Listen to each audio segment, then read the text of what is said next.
O episódio em que um pastor, amigo pessoal do presidente da República, pede propina em barras de ouro, sim, em barras de ouro, nos dá uma dimensão do caráter do bolsonarismo.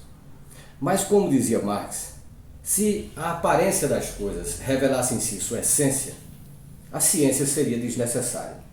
Portanto, vamos, a partir deste episódio do pastor e do ouro, fazer uma análise sociológica e buscar compreender quem de fato é Bolsonaro e o bolsonarismo.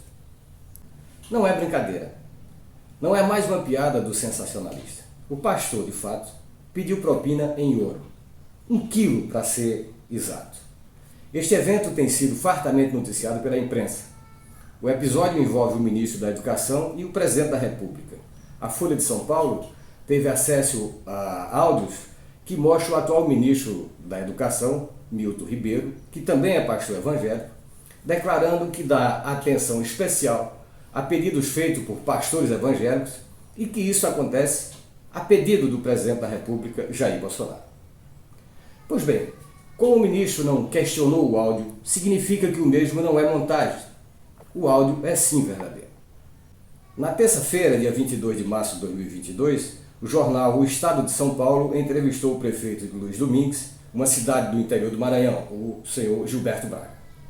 Na entrevista, o prefeito disse que um dos pastores apontado pelo ministro da Educação cobrou 1 quilo de ouro em troca de conseguir liberar verbas do MEC para o município.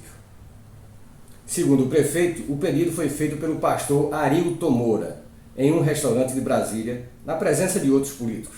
Apesar de não ter cargo no governo federal, Arilton e o também pastor Gilmar Santos têm negociado liberação de verbas da área da educação para várias cidades do país.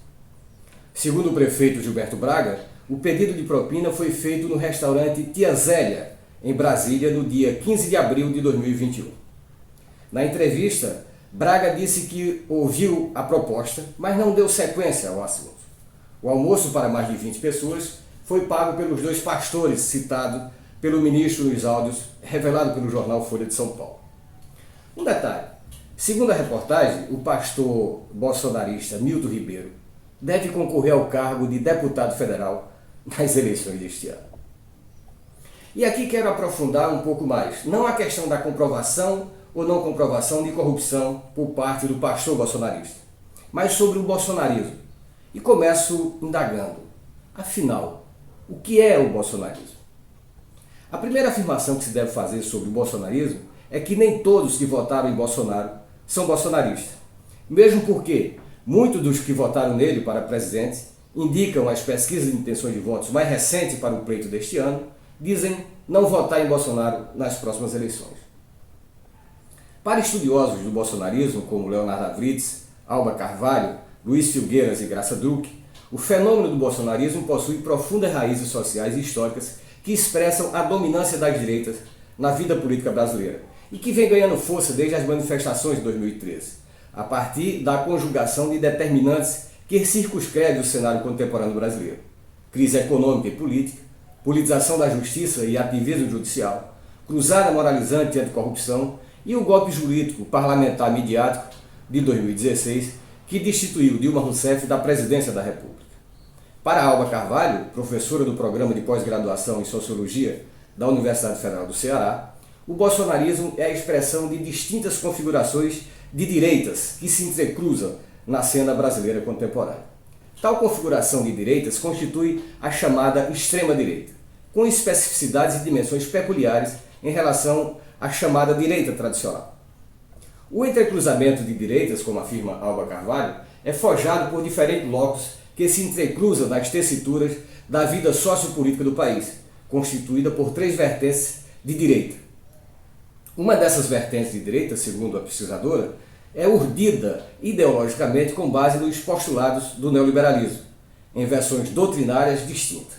A segunda vertente de direita é a que se forja no fundamentalismo religioso de igrejas neopentecostais, prisioneira das fortes amarras de um moralismo imbricado a uma religiosidade conservadora e absolutamente intolerante. E a terceira vertente de direita, segundo Alba Carvalho, é a que está fincada no militarismo, a resgatar elementos da ideologia de segurança nacional e mecanismo típico da ditadura civil-militar, como o ato institucional número 5, o fechamento do Congresso Nacional e do Supremo Tribunal Federal.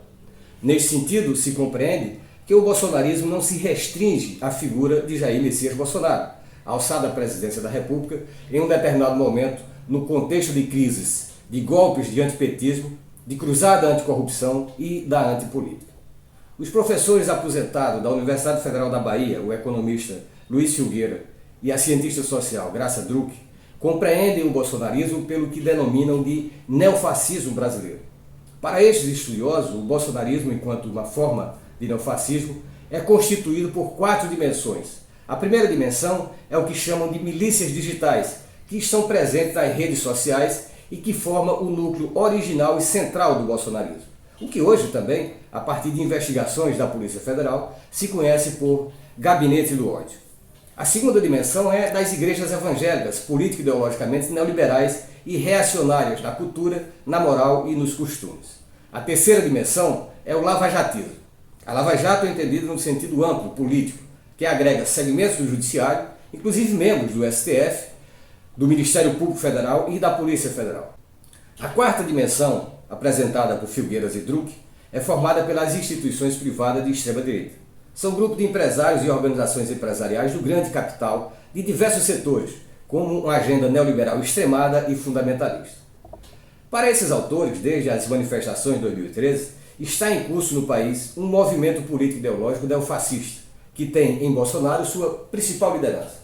Este movimento expressa-se na deslegitimação da política e no descrédito das instituições democráticas, reafirmando valores neoliberais através de um forte reacionarismo cultural, moral e religioso. Difunde-se um nacionalismo retórico que se sustenta em uma dupla combinação no imaginário político, o anticomunismo e o antipetismo. Neste sentido, se compreende também que o bolsonarismo é uma forma de antipolítica, que se revela enquanto um fenômeno social e político da contemporaneidade brasileira. A antipolítica, por sua vez, é a negação da política como dimensão básica do sistema democrático. Portanto, a antipolítica, enquanto conceito, não se revela nas afirmações dos analfabetos políticos, aqueles que dizem que não gostam de política ou de políticos e que a política não lhes diz respeito. Andrea Scheller, sociólogo austríaco contemporâneo, caracteriza o pensamento antipolítico em 2 formas. Uma é marcada pela pretensão de destronar e banir a política, a outra é caracterizada pela busca por conquistar e colonizar a política. Seja como for, a antipolítica objetiva destronar a política da posição hegemônica que ela ocupa na esfera pública. Neste sentido, se pode compreender o bolsonarismo como uma expressão da antipolítica, como uma ideologia no sentido de um ideário histórico, social e político que oculta a realidade. É um ideário que mobiliza valores tradicionais, encarnando interesses e relações sociopolíticas que estruturam o governo Bolsonaro. E isto, dentre outros motivos, se pode constatar pela atual relação entre Bolsonaro e os políticos do chamado Centrão, aquele grupo de parlamentares no Congresso Nacional, caracterizado pelo fisiologismo. Como sabemos, Bolsonaro se elegeu presidente da República com o discurso de que não era político. Claro, ainda que tenha sido deputado federal por 27 anos. É bem verdade que trabalhou pouco durante esse período, aprovando apenas 2 projetos. Contudo, o Bolsonaro se colocava frontalmente contra o que chamava de velha política. E entre o que chamava de velha política estava os políticos do Centrão. O mesmo Centrão que hoje dá apoio a Bolsonaro e que lhe afastou, dentre mais de uma centena de pedidos, a possibilidade de um impeachment. É claro que esse apoio não ocorreu por afinidades ideológicas entre os grupos, senão pelo fisiologismo que os caracteriza. Numa palavra, pelo toma lá da cá. Assim, o bolsonarismo materializa profundas transformações na forma de fazer política e de organização do poder na sociedade brasileira, constituindo tanto uma forma eleitoral quanto uma forma de intimidação. Para o cientista político e professor da Universidade Federal de Minas Gerais, Leonardo Avritz, Bolsonaro chegou à presidência não como político, não como líder político, mas como alguém disposto a destruir políticas e políticos, tido por Bolsonaro como a velha política. Nesse sentido, os adversários são tidos como inimigos, não só da ordem política, mas também da ordem moral e religiosa. Em fidelidade à perspectiva de antipolítica, marcante em sua trajetória, Bolsonaro transmuta a deliberação política em atos performáticos de uma comédia trágico-cômica. e por essa via atenta contra a democracia, destila homofobia, misoginia, racismo e, como vimos durante o período da pandemia do coronavírus, nega a ciência. O discurso bolsonarista e a prática de Bolsonaro revelam fortes dimensões da negação da política como esfera hegemônica da vida pública. O caso do seu amigo pastor evangélico, que cobra propina em ouro, demonstra que não há, para Bolsonaro nem para os bolsonaristas, qualquer limite ético e moral entre o bem público e seus interesses pessoais. Bem, é isto. O bolsonarismo, dentre outras vias, pode ser interpretado como essa mistura de falso moralismo com negação da política.